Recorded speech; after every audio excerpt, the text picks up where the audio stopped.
Member, Rajya Sabha में 2 बार के सांसद और जेपीसी ज्वाइंट पार्लियामेंट्री कमेटी के मेंबर हमारे साथ हमारे सहयोगी रहे और जवाहरलाल नेहरू विश्वविद्यालय में अध्यक्ष के पद पर भी रहे और पूरा कर्नाटक और साउथ, फिर यूथ कांग्रेस में भी जनरल सेक्रेटरी रहे। आना जाना यहाँ आप लोगों के साथ हमेशा रहा है। तो कल के परिप्रेक्ष्य में कल जेपीसी की भी मीटिंग थी और राहुल गांधी जी हम लोग के सम्मान्य नेता यहाँ आए थे। तो पूरे परिप्रेक्ष्य में नासिर साहब अपनी बात रखेंगे, उसके बाद आपका जो भी सवाल जवाब होगा जरूर कीजिएगा। लीडर डॉक्टर शकील अहमद खान साहब, आनंद साहब एमएलए, बरकत साहब, हमारे प्रवीण कुशवाहा साहब, मिन्नत रहमानी साहब और बहुत सारे हमारे साथी यहाँ पर हैं। कल तो राहुल गांधी जी आए थे, 2 प्रोग्राम में उन्होंने पार्टिसिपेट किया। एक संविधान बचाओ आंदोलन वाला जो एक था उसमें उन्होंने पार्टिसिपेट किया और बहुत विस्तार से अपनी बात उन्होंने रखी है। उसके अलावा कांग्रेस दफ्तर में उन्होंने कांग्रेस वर्कर्स के साथ वार्तालाप किया, वहां पे भी अपनी बात रखी है। तीसरी कल ज्वाइंट पार्लियामेंट्री कमेटी ऑन वक्फ यहाँ पे पटना में रही, तो उसमें दिन भर के डेलिब्रेशन चले, बहुत सारे स्टेक होल्डर्स आए थे। 95% अमेंडमेंट जो बिल लाया गया है उसके खिलाफ आए थे, 5% कुछ सपोर्ट में भी आए थे, तो उसमें भी काफी लंबी कल बातचीत हुई है। देश भर में राहुल गांधी जी संविधान को बचाने के लिए, संविधान में कुछ चीजों को संशोधन करने के लिए, कास्ट सेंसस को लेके अपनी बात हर जगह जाके रख रहे हैं। उसी दौरे में पटना में भी कल आए हुए थे। कांग्रेस पार्टी एकदम कॉन्स्टिट्यूशन को पार्लियामेंट इलेक्शंस में मुद्दा बनाई थी। जिस तरह से भारतीय जनता पार्टी के नेताओं ने कॉन्स्टिट्यूशन को खत्म करने की बात की है, कॉन्स्टिट्यूशन में मेजर अमेंडमेंट्स लाने की बात की है, कॉन्स्टिट्यूशन को नहीं मानने वाली बात उन्होंने कई उनके नेताओं ने किया। इसीलिए हम पार्लियामेंट इलेक्शन में मुद्दा बनाए थे और लोगों के बीच में ये बात भी हम लोगों ने ले गई थी और कहा था कि 400 पार का नारा ये जो बार बार ये लोग दे रहे हैं, 272 चाहिए सरकार बनाने के लिए, लेकिन 400 पार की बात क्यों कर रहे हैं? सिर्फ इसलिए करते थे क्योंकि अगर 400 से ज्यादा इनको सीट आते तो ये संविधान बदलने का काम करते थे। लोगों ने उस बात को सराहा, लगभग दोनों को सिमिलर मैंडेट दिया। उनको जो मैंडेट मिला है और हमें जो इंडिया अलायंस को जो मैंडेट मिला था, तो 15-20 सीट का अंतर था। तो इसका मतलब जो है, उनका जो कॉल था 400 का और संविधान बदलने का उनका जो कॉल था, उसको इस देश की जनता ने माना नहीं है और उसके खिलाफ जो है उन्होंने वोट दिया है। आज भी वो अलग अलग अमेंडमेंट्स के तहत वो कॉन्स्टिट्यूशन में फेरबदल करने की, कॉन्स्टिट्यूशन में कई सीरियस अमेंडमेंट लाने की बात करते हैं। अगर कॉन्स्टिट्यूशन के ऊपर जो डिबेट चला पार्लियामेंट के अंदर, लोकसभा और राज्यसभा में, अगर आपने बात सुनी होगी प्रधानमंत्री जी की, डिफेंस मिनिस्टर की, फाइनेंस मिनिस्टर की, अमित शाह जी की, उनके पार्टी प्रेसिडेंट नड्डा जी की, 4 अमेंडमेंट्स में उन्होंने आपत्ति उनकी थी। अमेंडमेंट नंबर 1, जिसमें रिजर्वेशन की, देश में SC ST को रिजर्वेशन दिया गया था, जिसमें लैंड रिफॉर्म्स की बात की गई थी, जो जमींदारों से जमीनें लेके गरीब लोगों को, खासकर दलित पिछड़े वर्गों के जो किसान थे, छोटे मोटे किसान थे जिनके पास जमीन नहीं थी, उनको जमीन देने की बात की गई थी। तीसरा जो है अमेंडमेंट नंबर 1 में ये था, गैग ऑर्डर था कम्युनल स्पीचेस के ऊपर, हेट स्पीचेस के ऊपर। आज ये जो खुले आम तरीके से जो हेटरेट फैला रहे हैं, हेट स्पीचेस जो कर रहे हैं, उस पर जब भी रोक लगाई थी, तो बार बार इनके सारे नेताओं ने अपने स्पीचेस में आपत्ति जताई अमेंडमेंट नंबर 1 पे। एक, रिजर्वेशन के खिलाफ उनका, दूसरा लैंड रिफॉर्म्स के खिलाफ उनका था, गरीब के खिलाफ उनकी बात रखी, तीसरी जो है सेक्युलरिज्म के खिलाफ उनकी बात थी। दूसरा, वो 42nd अमेंडमेंट के खिलाफ वो अपनी बात रख रहे थे, सारे इनके भाजपा के नेता। वो 42nd अमेंडमेंट में सेक्युलरिज्म और सोशलिज्म जोड़ने की बात थी। यहां पे भी सोशलिज्म किसके लिए बात की थी? उस टाइम के नेताओं ने, कांग्रेस के और पूरे देश के नेताओं ने ये कहा था कि हमारी सोशलिस्टिक पैटर्न ऑफ सोसाइटी होना चाहिए, ताकि जो है हम इस देश में जो 90% से ज्यादा जो गरीब लोग हैं उनको जो है हम लोग इक्वालिटी दें, उनको फ्रीडम दें, उनको जो है मिनिमम स्टैंडर्ड ऑफ लिविंग और मिनिमम क्वालिटी ऑफ लिविंग उनको दें। और उसके अलावा सेक्युलरिज्म की बात उसमें थी कि देश का हमारा एक सेक्युलर नेचर है, उसको बचाए रखना है, आगे बढ़ाना। तो इन दो अमेंडमेंट्स में ये बार बार जो आपत्ति उनकी जता रहे थे, बार बार उसके खिलाफ जो बात कर रहे थे, इसमें एकदम साफ है कि ये सरकार सेकुलरिज्म के खिलाफ है, ये सरकार गरीबों के खिलाफ है, ये सरकार क्रोनी कैपिटलिज्म को बढ़ावा देना चाहती है, ये सरकार जो है गरीबों के खिलाफ, ये सरकार रिजर्वेशन के खिलाफ काम करती है।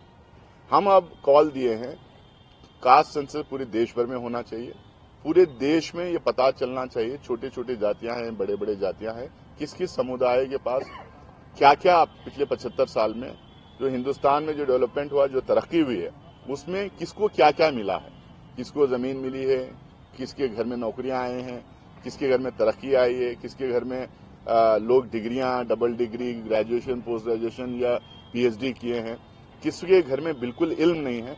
ये तमाम चीजों को हम इसलिए पता करना चाह रहे हैं ताकि हमारा वेलफेयर स्टेट है, हमारा डेमोक्रेसी है, हमारी वेलफेयर डेमोक्रेसी है। हम चाहते हैं कि यहाँ पे हर नागरिक जो इस देश में पैदा हुए उसको कुछ ना कुछ स्टेट के द्वारा उनको मिले। तो इसीलिए अगर वो हम टारगेटेड वेलफेयरिज्म अगर हम करना चाह रहे हैं, टारगेटेड स्कीम्स हम करना चाह रहे हैं, तो उसमें जरूरी है कि हम पता करें कि किस किस समुदाय को क्या क्या मिला, किस समुदाय इस 75 साल में और पिछड़े बने हैं या और पीछे रह गए हैं। तो इसके लिए कास्ट सेंसस की हर जगह हम मांग कर रहे हैं। हमारे स्टेट में कर्नाटका में कास्ट सेंसस हो रहा है, तेलंगाना में बहुत जोर शोर से कास्ट सेंसस हो रहा है, हिमाचल प्रदेश में भी कास्ट सेंसस हम लोगों ने अनाउंस कर दी है।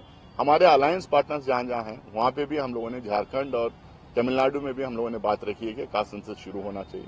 इससे जो है हमारे आने वाले दिनों में सबको एक एगैलिटेरियन सोसाइटी हम देने में कामयाब हो पाएंगे। इसके अलावा वक्फ को लेके मैं इतना ही कहूंगा, पिछली बार भी अपनी बात रखा था, कल भी सरकार की तरफ से माइनॉरिटी डिपार्टमेंट, वक्फ बोर्ड, माइनॉरिटीज कमीशन और भी जो मिनिस्ट्री के जो ऑफिशियल्स आए थे, ये सारे के सुन्नी वक्फ बोर्ड, शिया वक्फ बोर्ड दोनों आए थे। ये सारे सरकार की तरफ से जो इंस्टीट्यूशन, जो ऑर्गेनाइजेशन आए थे, डिपार्टमेंट्स आए थे, इनका कोई स्टैंड नहीं था। उनके अगर नोट्स आप देखें तो उसमें एकदम साफ उन्होंने लिखा था no comment, no comment, no comment. मतलब या तो पक्ष में रहते हैं या तो खिलाफ रहते हैं। नो कमेंट क्या होता है मुझे समझ में नहीं आता। वो भी सरकारी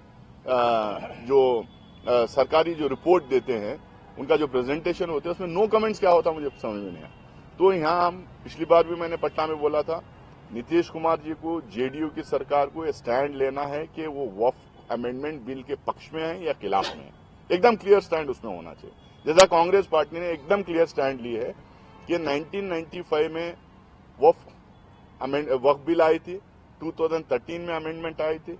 2013 में जब अमेंडमेंट किया गया, सारे पार्टीज मिलके यूनानिमसली इस बिल को पास किया था, जिसमें भाजपा भी थी।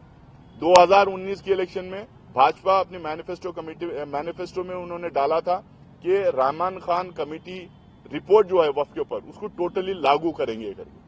कर्नाटका में उनके भाजपा के चीफ मिनिस्टर से उन्होंने बोला था कि 2013 का जो अमेंडमेंट हुआ उसको पूरी तरह से लागू करेंगे। अब ये सिर्फ और सिर्फ क्योंकि इनके पास मुद्दे खत्म हो गए हैं, इस मुद्दे को उछाल के, मिस इन्फॉर्मेशन फैला के, ये वोट डिवाइड करना, पोलराइज करना, डिवीजन करना, समाज में दंगे फसाद फैलाने का ये काम कर रहे हैं। हमने बहुत सारे इनके संस्थाएं जो कल आए थे, जो प्रो भाजपा हैं या भाजपा की मानसिकता के जो हैं, उनसे हम लोगों ने पूछा जो मिस इन्फॉर्मेशन है। मसलन उन्होंने कहा कि ये 1995 के एक्ट में ऐसा है कि वक्फ बोर्ड कोई भी जमीन अपनी जो चाहे उसको अपने नाम पे लिख ले सकती। तो मैंने पूछा, भाई आप बता दीजिए 1995 एक्ट में कहाँ लिखा हुआ। मेरे पास एक्ट की कॉपी है, आप बताइए कि कहाँ लिखा हुआ। उनके पास जवाब नहीं था। उन्होंने कहा कि पार्लियामेंट बिल्डिंग वक्फ में है करके वक्फ क्लेम कर रहा। बताइए कि कौन क्लेम कर रहा है, कौन सा वक्फ बोर्ड क्लेम किया अब तक, वो बताइए। तो उनके पास कोई जवाब नहीं था। वो कह रहे थे कि ये अपने जजमेंट खुद ही करते हैं, ये कोर्ट चलाते हैं। मैं पूछा, ट्रिब्यूनल जो है वक्फ बोर्ड बनाती है या ट्रिब्यूनल स्टेट गवर्नमेंट अपॉइंट करता है? तो उनके पास कोई जवाब नहीं था। तो भारतीय जनता पार्टी का संघ परिवार का जो इकोसिस्टम है, वो पूरा इकोसिस्टम लग गया है वक्फ बोर्ड को बदनाम करने में और डिस्क्रेडिट करने में। मैं आप लोगों को बताना चाहता हूं कि ये बार बार जो कहते हैं, नरेंद्र मोदी जी भी, उन्होंने भी एक बार कहा है कि ये अनकॉन्स्टिट्यूशनल बॉडी है, कॉन्स्टिट्यूशन के तहत नहीं बनाया गया। मैं इनसे पूछना चाहता हूं, अगर वक्फ बोर्ड अनकॉन्स्टिट्यूशनल है, इतने स्टेट्स में, लगभग सारे स्टेट्स में एंडोमेंट बोर्ड है हिंदू कम्युनिटी के लिए, मुजराई डिपार्टमेंट है हिंदू कम्युनिटी के लिए, अलग अलग स्टेट्स में रिलीजियस एक्ट है, हिंदू रिलीजियस एक्ट बनाया गया है, ये सारा का सारा कॉन्स्टिट्यूशन के तहत ही बनाया गया है। लगभग सारे समुदायों को अलग अलग बोर्ड है, अपने रिलीजियस प्रॉपर्टीज को मैनेज करने के लिए, गवर्न करने के लिए अलग अलग बोर्ड्स हैं। वक्फ का मतलब दान होता है, दान हर समुदाय में किया जाता है, कहीं मंदिर को किया जाता है दान, कहीं किसी और रिलीजियस सेंटर को किया जाता है, गुरुद्वारा किया जाता है, मस्जिद को किया जाता है, चर्च को किया जाता है। ये झूठ मूठ का भ्रम फैला रहे हैं, मिस इन्फॉर्मेशन फैला रहे हैं कि सिर्फ मुसलमानों के लिए वक्फ बोर्ड है और दूसरे कम्युनिटीज के लिए नहीं। हर कम्युनिटी के लिए कहीं ना कहीं कुछ ना कुछ बोर्ड बनाया गया। हम तो कह रहे हैं, मैं कांग्रेस का CWC मेंबर हूं, MP हूं, JPC कमेटी का मेंबर हूं और कर्नाटका में वक्फ बोर्ड का भी मेंबर हूं। मैं एकदम आप लोगों के सामने खुलेआम कह रहा हूं, सारे रिलीजन को उनके मजहबी जो जगहें हैं उसको गवर्न करने के लिए, एडमिनिस्टर करने के लिए एक सा के रूल बना दीजिए। आप लगभग है ऑन पेपर एक सा के रूल सबको बना दीजिए ताकि सबको एक तरीके का रूल रहे, एक तरीके का लॉ रहे। वो अपने अपने मजहबी इंस्टीट्यूशंस जो हैं, उनके जो सेंटर्स हैं, उनकी जो प्रॉपर्टीज हैं, उसको उस तरह से गवर्न करें। उसके बजाय ये झूठ मूठ का मिस इन्फॉर्मेशन फैला के ये अननेसेसरी समाज में तनाव पैदा करके डिवीजन क्रिएट करने की कोशिश करें। चौथा जो है, इसके तहत ही जो है ये जैसे वक्फ बोर्ड का उन्होंने लाया, इसके साथ साथ अब वो शुरू कर दिए हैं कि हर मंदिर के, हर मस्जिद के नीचे खोदना शुरू कर दिए ताकि जो है हर गांव में, हर गली में मस्जिदें तो हैं, वहां खोदना शुरू करेंगे, सर्वे की अपील कर देंगे, कहीं सर्वे का परमिशन मिल जाएगा तो उसको चलते रहेगा और उस एरिया में इनका वोट बैंक बनते चले जाएगा। हम लोगों ने इंडिया अलायंस की तरफ से और इंडिया कांग्रेस पार्टी का भी एकदम स्पष्ट इसमें स्टैंड है कि 1991 प्लेसेस ऑफ वर्शिप एक्ट जो है वो एकदम पूरा लेटर एंड स्पिरिट में उसको इम्प्लीमेंट करना चाहिए ताकि ये दंगे फसाद ना हो। 1947 के पहले जो हुआ, जो नहीं हुआ। 1947 में जो मंदिर है वो मंदिर बन के रहेगी, जो मस्जिद है वो मस्जिद बन के रहेगी, जो चर्च है चर्च बन के रहेगी, जो गुरुद्वारा है गुरुद्वारा बन के रहेगी, एकदम स्टेटस को रहेगा। हिंदुस्तान में बहुत जमीन है, जो जहां मस्जिद बनाना चाहते हैं जमीन खरीद के मस्जिद बनाए, जहां मंदिर बनाना चाहते हैं जमीन खरीद के मंदिर बनाए जाए। सारे हिंदुस्तानियों को एक तरीके का लॉ है, लैंड रूल्स हर स्टेट में एक तरीके के हैं, रेवेन्यू रूल्स हर कम्युनिटी के लिए एक है, प्रॉपर्टी रजिस्ट्रेशन के हर कम्युनिटी के लिए एक ही रूल है। उस रूल्स के तहत, उस लॉ के तहत जमीन खरीदे हर आदमी अपने अपने मजहब के इदारे वो बना सकते हैं। ये इस पे कांग्रेस का एकदम स्पष्ट स्टैंड इसके ऊपर है। मैं बिहार में फिर से एक बार सरकार से मैं अपील करूंगा कि इस अमेंडमेंट जो आया है, ये अमेंडमेंट, राजनीति होते रहेगी, सरकारें आते रहेंगे, सरकारें जाते रहेंगे, लेकिन ये अमेंडमेंट हो गया तो परमानेंट तरीके से हर मोहल्ले में, हर गली में, हर गांव में जो है तनाव पैदा करने का, डिवीजन पैदा करने का, दंगे फसाद पैदा करने के लिए ये अमेंडमेंट उसको रास्ता खोल देता चाहिए। हमारे गंगा जमुनी तहजीब को हम लोग को बरकरार रखना चाहिए, वो यूनिटी बरकरार रखना चाहिए, उसी में हमारी भलाई है, उसी में देश की तरक्की होगी। ये जानना चाह रही है कि राहुल गांधी जो बोल रहे हैं संविधान खतरे में है, कहाँ खतरे में है? संविधान हर तरीके से खतरे में है। CBI, ED, IT का जो इस्तेमाल हो रहा है वो खतरे में है। इलेक्शन कमीशन का जो प्रोसेस जो चल रहा है, महाराष्ट्र चुनाव में जो हम देखे हैं, आप पार्लियामेंट इलेक्शन और असेंबली इलेक्शन में 60 लाख वोट एक्स्ट्रा हो जाते हैं एक स्टेट में। ये कैसा हो जाते हैं, इसका हम सवाल पूछते हैं तो उसकी कोई जवाब नहीं होते।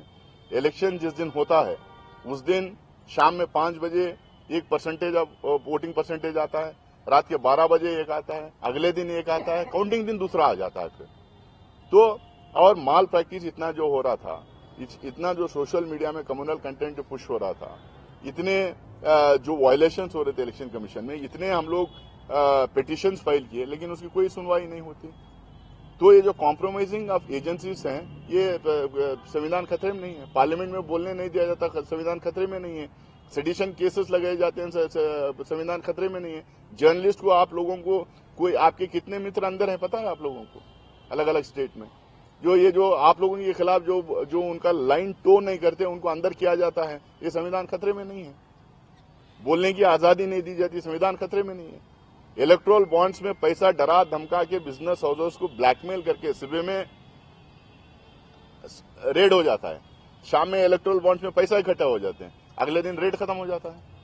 और जब तक पैसे नहीं जमा होते वो रेड करने वाले उनके घर पे बैठे रहते हैं।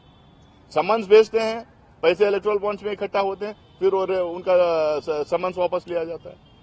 उनकी पार्टी ज्वाइन करा लेते हैं, फिर उनके ऊपर केसेस खत्म हो जाते हैं।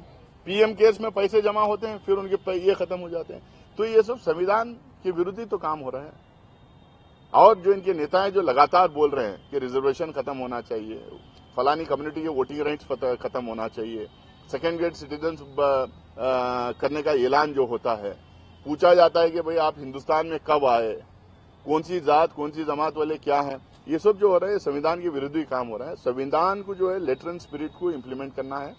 हमारे आजादी के आंदोलन के जो नेता लोग थे, हमारे कॉन्स्टिट्यूशन के जो फाउंडिंग फादर्स थे, उनकी जो सोच थी, वो सोच के हिसाब से 152 कॉन्स्टिट्यूशन को जो कंपेयर करके बाबा साहब अम्बेडकर ने जो कॉन्स्टिट्यूशन लिखा है, उसको लेटर एंड स्पिरिट में इम्प्लीमेंट करना चाहिए।